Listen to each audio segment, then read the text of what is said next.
Shalom, salam damai sejahtera di dalam kasih Tuhan. Jumpa kembali dengan saya, Pendeta Lukas Eko Sukoco dari Padepokan Diakonia Mitra Kinasih GKJ Purworejo. Saudara, saya sangat senang kita bisa bertemu kembali dalam RHI kali ini. RHI, renungan hari ini akan mengangkat satu tema yang penting, yaitu jangan pernah meragukan Tuhan. Jangan meragukan Tuhan. Saudara, kenapa tema ini penting? Karena kenyataannya kita sering terpengaruh oleh situasi, kondisi, sehingga meragukan Tuhan. Bahkan tidak jarang anak-anak Tuhan, orang-orang yang beriman, kemudian murtad, meninggalkan imannya karena dia meragukan Tuhan Yesus. Sudah saya beritahu, Alkitab ini mencatat, yang meragukan Tuhan Yesus tidak hanya sekarang, tidak hanya saudara-saudara dan saya atau teman-teman kita yang kemudian menyeberang ke iman atau juru selamat lain. Di sini sudah dicatat. Saya mau baca buat kita sehingga kita mendapat sesuatu dari RHI renungan hari ini. Baik, saudara siapkan dalam kesaksian Injil Matius. Matius pasal 11. Saudara boleh cek dan baca lengkapnya pada Matius 11 ayat 2 sampai dengan 19.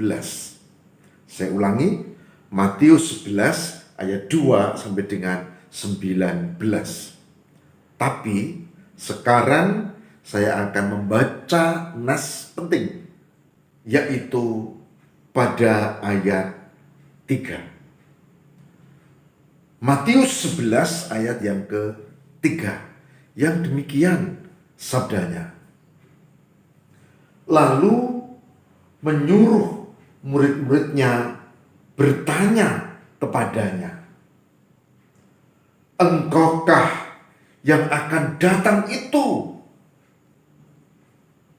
Atau haruskah kami menantikan orang lain?" Matius 11 ayat yang ke-3.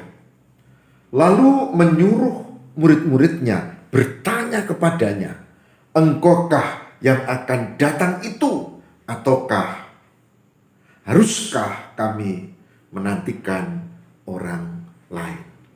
Matius 11 ayat 3, perikopnya Matius 11 ayat 2 sampai dengan 19. Saudara, ayat ini berkisah tentang Nabi Yohanes Pembaptis yang meragukan Tuhan Yesus. Apakah engkau Mesias? Apakah engkau Tuhan? Atau kami harus menanti orang lain? Menarik, saudara. Karena yang bilang begitu Yohanes Pembaptis. Dia adalah sosok yang diutus oleh Sang Bapa, oleh Yehuwa, oleh Allah, untuk mendahului sebelum juru selamat Mesias Isa Al-Masih atau Yesus Kristus itu hadir ke dunia. Tugas dia adalah mewartakan bahwa akan ada pengampunan dan penyelamatan, bukan melalui amal baikmu, karena amal baikmu gak mungkin menyelamatkan, tidak sempurna soalnya. Tapi ada keselamatan, yaitu melalui Yesus Kristus. Dan dia mengundang orang untuk datang dibaptis. Saudara, yang meyakinkan ragu-ragu, ini masalah. Tapi ini juga menarik, bahwa ternyata nanti Yesus menjawab dengan tepat. Sudah boleh periksa ayat 4. Dikatakan Yesus menjawab mereka, murid-murid Yohanes, "Pergilah dan katakanlah kepada Yohanes Pembaptis apa yang kamu dengar, apa yang kamu lihat. Orang buta melihat, orang lumpuh berjalan, orang ustadz tahir, orang tuli mendengar, orang mati dibangkitkan, dan seterusnya, dan seterusnya. Baru kemudian Yohanes Pembaptis percaya dan tidak ragu-ragu. Ya, semula percaya saja tapi ragu-ragu. Banyak di antara kita yang kadang-kadang ragu-ragu. Benar enggak ya bahwa Tuhan Yesus itu juru selamat? Benar enggak ya bahwa dia adalah Tuhan? Jangan-jangan sekedar nabi. Benar enggak ya? Nah, itu.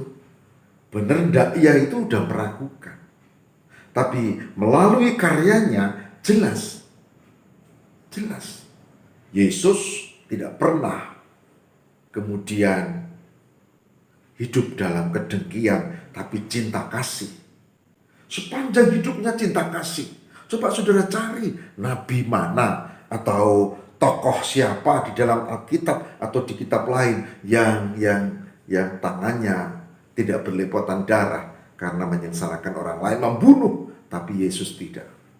Dia bahkan mengorbankan diri, kemudian meninggal, dan kemudian hidup kembali sampai selama-lamanya. Dan dia akan datang untuk menghakimi orang yang berdosa dan yang percaya. Jadi jangan meragukan Yesus. Saudara boleh belajar tentang kitab-kitab atau agama lain, silakan. Tapi saudara cari, ada enggak sosok yang seperti dia, yang penuh kasih, yang menyelamatkan, yang nanti akan menjadi yang menghakimi dunia ini? Gak ada. Oleh sebab itu, saudara, hari ini saya mengajak, jangan ragu-ragu untuk menjadi umat beriman di dalam Yesus. Saya ulangi, jangan ragu-ragu untuk percaya kepada Yesus, Tuhan dan Juru Selamat. Jangan ragu-ragu, meskipun hidupmu penuh pergumulan dan masalah. Kenapa? Karena justru karena punya Tuhan, kita punya pengharapan, kita punya keyakinan bahwa Tuhan akan menolong kita. Tuhan berkati. Amin. Mari kita berdoa. Tuhan, kami bersyukur, semoga kami tidak ragu-ragu. Semoga di tengah pergumulan kesulitan kami tetap percaya bahwa Tuhan akan menolong dan memberkati. Kami mohon Roh Kudus berkatilah supaya kami bahkan yang mengikuti program ini untuk tidak ragu-ragu dan tetap percaya bahwa Yesus adalah Tuhan dan Juru Selamat. Demi Kristus pengantara kami. Haleluya. Amin.